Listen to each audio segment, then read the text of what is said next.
What's going on, guys? Tokusatsu here, and if I don't sound happy right now, it's because I'm kind of not. As you may or may not know, we had that Fan First Tuesday event for Power Rangers, our first one in, 4 or 5 months, since December, and it was pretty sad. For starters, it was put in conjunction with the Transformers live stream, which I actually didn't mind. I thought it was pretty cool to have them back-to-back like that. But the problem is, Transformers got a full hour of new reveals, I'm pretty sure. Some that I think were actually pretty cool. While Power Rangers, on the other hand, got 13 measly minutes of stuff that we pretty much already knew about.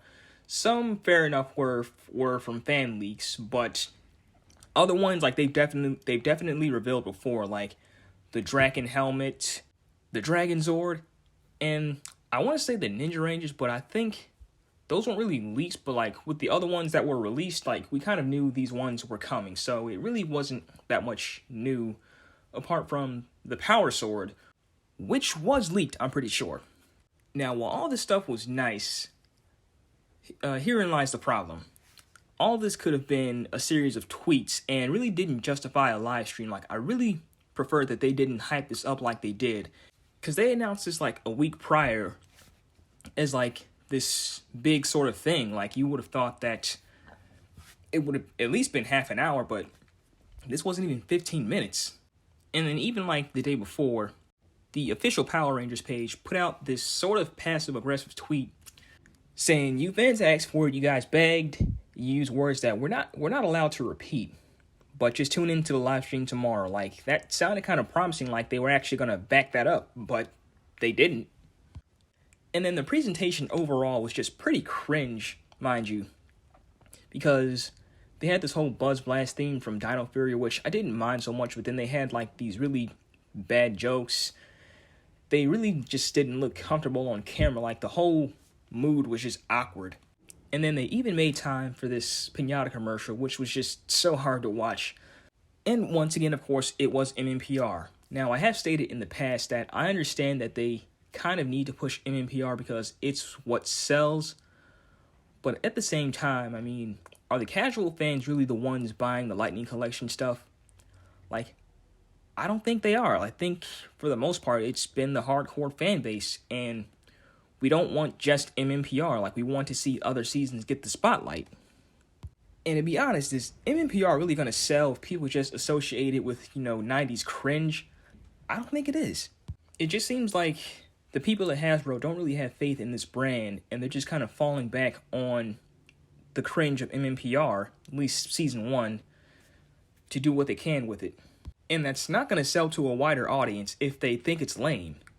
And that's what this live stream was. It was just kind of lame. Especially with just how these hosts were addressing the audience. I just feel like they were talking to us like we were 5 years old. I just felt talked down to, and they should know that most of this fan base, we're adults.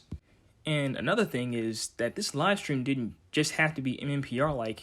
I'm sure there's stuff from Dino Fury that they could have showed off. Even in the background, they had some of the new Zords that they haven't released yet. They could have showed some of that stuff off.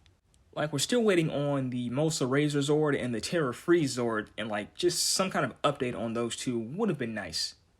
But let's look at the stuff we have so far. So we have the rest of the 3 Ninjetti Rangers. So we have Rocky, Aisha, and Catherine. So they look just how you would expect. The box art for Catherine was different because it actually had her face exposed, but I guess they had to do something to differentiate her from Kimberly, so that's fine. Then we had the Lord Draken helmet, which was already shown off to us in a previous tweet, but one thing I don't think they mentioned before was the voice modulator. So just like the Lord Zed helmet, this one has a voice changer to make your voice, deeper. So once again, cool item, great stuff, but still not enough to justify a live stream. Then there was the Power Sword, which I missed out on the Legacy one from Bandai, so I might end up getting this one on clearance, but the price point was $200. Once again, nice, but not $200 nice, even if the blade does light up.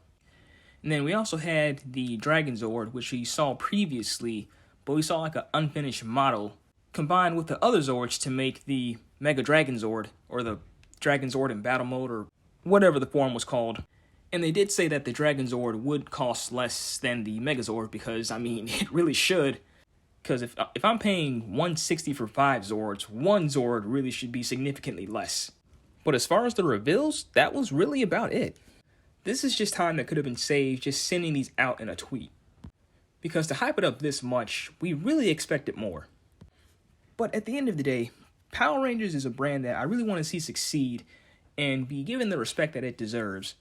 And that's just not what I was seeing out of this live stream. Like, it just felt so phoned in. The host didn't look comfortable at all. Like, the whole thing was just awkward. And the dialogue was just cringe, like they were talking to 5-year-olds. I want Hasbro to understand that they're talking to an adult fan base, and that they treat us with the same respect that they would their Transformers fan base, Marvel Legends, or the Star Wars Black Series. You name it. But I'm going to go ahead and end the video here, guys. So as always, be sure to like, comment, and subscribe. Be sure to like my Facebook page, Tokusatsu. We are also on Twitter and Instagram. And this is Tokusatsu, signing off.